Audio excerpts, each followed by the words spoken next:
எனக்காக மதுரையிலே உதவி செய்வதற்காக வந்தவருடைய தம்பி ராதாகிருஷ்ணன் 20 வயதில் என்னோடு தங்கியிருந்து என்னை சந்திக்க வருகிற சிறுத்தைகளுக்கெல்லாம் தேநீர் போட்டுக் கொடுக்கிற வேலையை செய்து கொண்டிருந்தவன் தான் தம்பி ராதாகிருஷ்ணன்.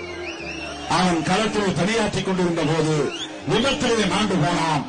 இந்த இயக்கம் வளர வேண்டும் என்பதற்காக, தலித் மக்கள் தலைநிற வேண்டும் என்பதற்காக என் குடும்பத்தில் என் உடல் மிகுந்த தம்பி ஒருவன் பலியானான்.